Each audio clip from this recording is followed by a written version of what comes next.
actually love. I read it probably twice a year, just to kind of like, I feel like this kind of helps me realign my chakras, get my mind together, and just put things into perspective for me. So this is a favorite book of mine. So it was really hard for me to pick out just a couple of points to share with you guys, but the first agreement is be impeccable with your word. And you have to do that for many reasons. I'm going to read one little passage for you guys so you can kind of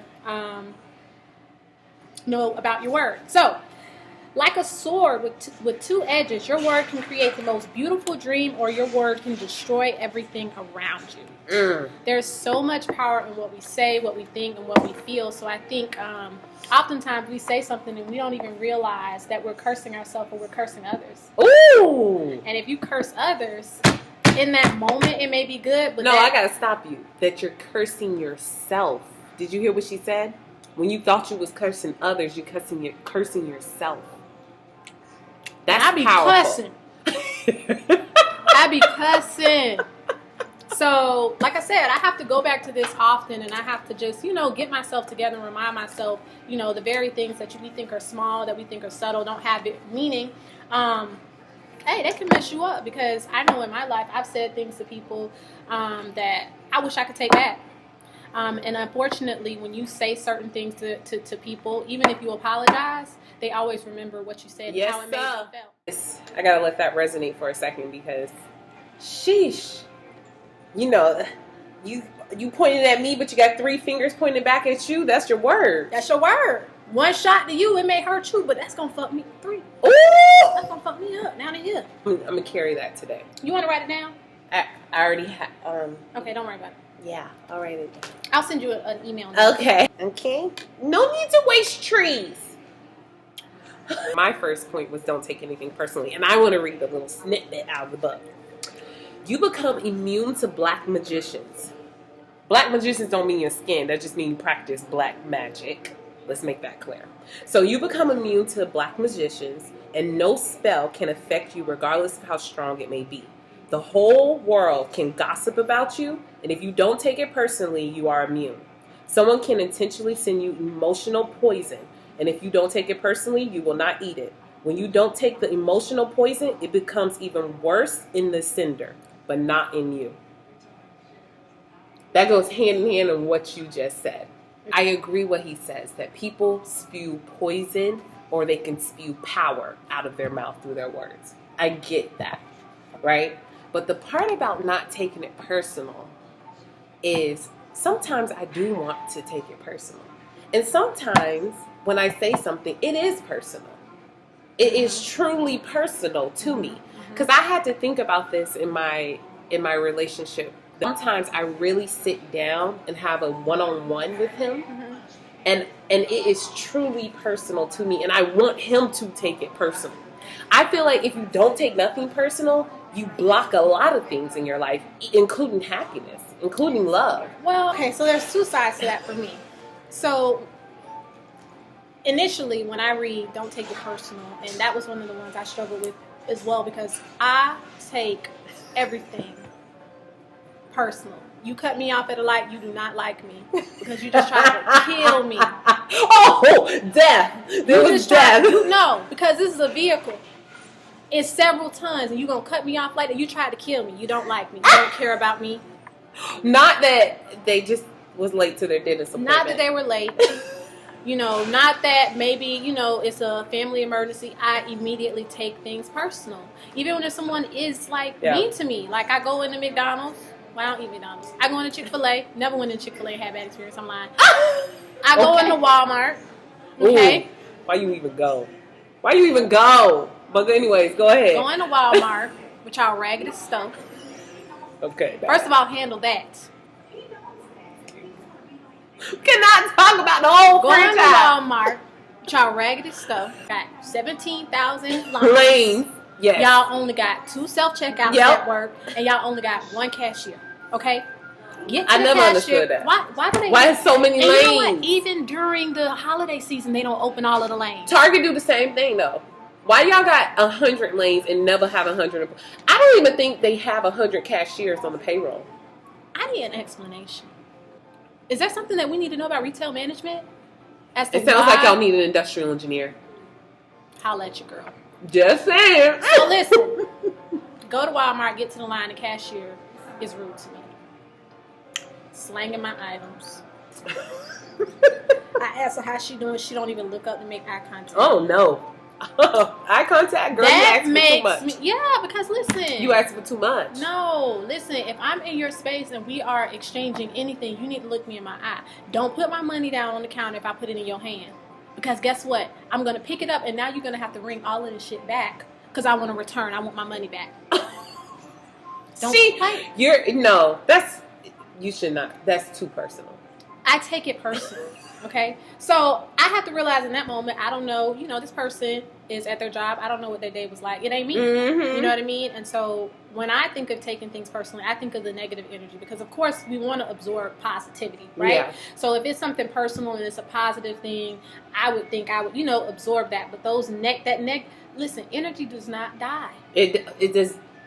That is an excellent point. Energy does not die. So if I can That's block a those law. negative, physics. So I will block that negativity, but I want all the positivity I can get. Because it's just like when I'm having a bad day, I go into Publix, I go into Chick-fil-A, they smile at me. How you doing today? It makes a world of difference. Ooh. And I take that personal because then I'm going to pass it on to the next person. Hey. But see, that's what I'm saying, though. You see how you picked and choose what you take personally? And that was my point behind that. I struggled with even that point of being one of the 4 agreements because I said, you know what? There are things, the positive things I want to take personal. Because I want to feel like the reason you smile is because you see my face. Right. Or the reason you smile, which probably isn't true. Maybe you're just happy. Yeah. You got nothing to do with me. Yeah. But I want to believe that, especially with my mate, especially with my friends, with my mother, with my parents, with my sister, anybody that I have a relationship. It could be a friendship, a business relationship. I want to feel like I had that personal impact. So this goes on to my next point, which is the 3rd agreement, which is don't make assumptions, which is something that I think I struggled with earlier in life. And I'm a little bit better at it now, unless I need to be the FBI and assume some stuff to make it make sense. And she can be the FBI, baby. Listen, it ain't gonna get past me. I'm gonna sniff it down like a dog. It's not gonna get past me, so don't try. All right, so the 3rd agreement is don't make assumptions. Okay, so I'm gonna read a little snippet from it, and then y'all can go in and read the rest. We have the tendency to make assumptions about everything. The problem with making assumptions is that we believe they are true. Yeah. We could swear they are real. We make assumptions about others, what others are doing, what they're thinking, and then we take it personally and then blame them and react by sending emotional poison with our word. How do you feel that you do when it comes to making assumptions? Oh, I'm horrible at it. Oh, okay. I struggle with this one too because it made me think about the president. That I have very strong assumptions about him. Some things we know for a fact. And I'll tell you something. I know for a fact. What you know for a fact? Piece of dung. No, see, that's what I'm saying. Dung. Assumptions. Dung. And his actions, right? Have shown why we feel the way we do. And I don't like him. And I want to talk about somebody else. See? And that's my point. It really highlights the flaws in our own selves. Look, she mad. Okay, I'm going on. We don't give people like that energy on this show. It's not about giving him energy. It's about breaking our own agreements. If we're going to use the agreements, we have to break our own ones. Listen. To keep me from not breaking my agreements, I have to stay away from certain topics so that I don't. And I have the right. You do. You do. Now that you do. I have the right. So I just say for this particular show, let's just keep him out of the mix. Because we want positivity in this room. We just discussed that energy cannot be destroyed. And I don't want his follicles to find their way over here and mess up what we got going on. Okay. It's not about him. See, you focusing on the wrong thing. It's about empowering and growth in yourself. And I'm growing myself without him. I don't need that. Right. Okay, I'm moving on to my point. So one of the things he says, the problem, I'm reading, the problem with most people is that they lose control of their emotions.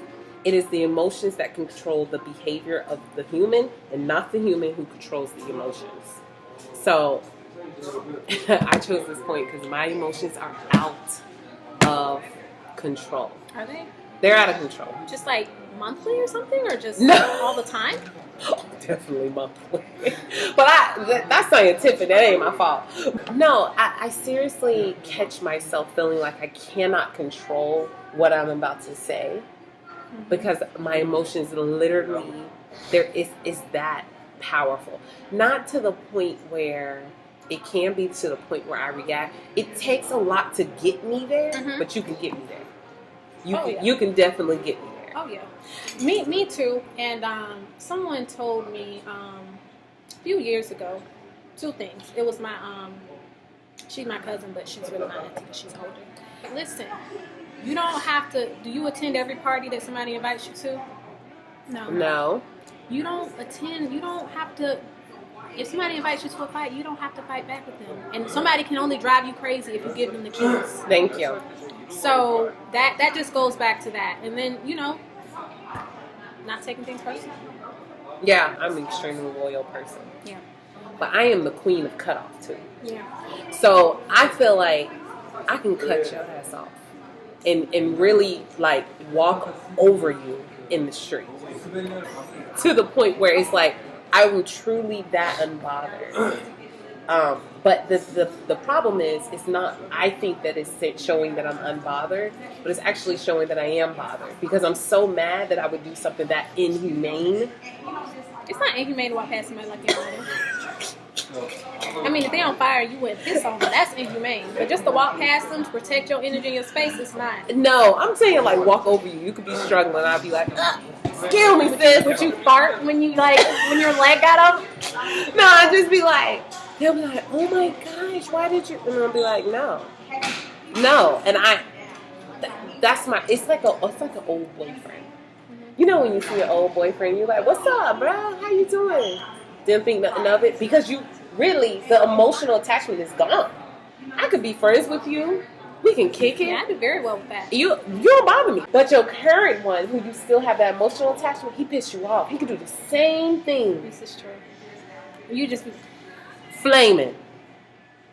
I'm mad that you didn't even notice that I got my eyebrows arched. I don't care that my bangs covered it. Why weren't you paying that much attention? You did get your eyebrows.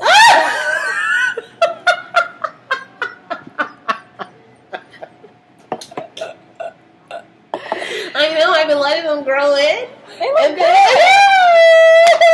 Because your eyebrows in high school were horrible. First of all, I never did anything to them. They looked like little sperms. Like it was like a little bubble and then a little string. Hated your fucking eyebrows. They look good now though, girl. Thanks. We really do want you guys to read the book. Like all of them. Yeah, like if y'all can dedicate an hour a week to your favorite show, like do 15 minutes a day. I'm telling you, it'll make a world of difference because you'll be pouring into yourself. And even if you read something that you don't necessarily agree with, you never know how like reading for me is like shopping. You ever go shopping, you like buy something and it's like you really don't need it, but then one day a friend be over and be like, I need a black shirt, and you got that black shirt that you ain't never worn, you just pass it on. So reading is like that. That's like the scripture for me. Yeah, so it's like reading is like that. You may read some stuff that you may not need, but you never know who you're going to come in contact to that may need what you read. So we want y'all to read the book. All of them. All right.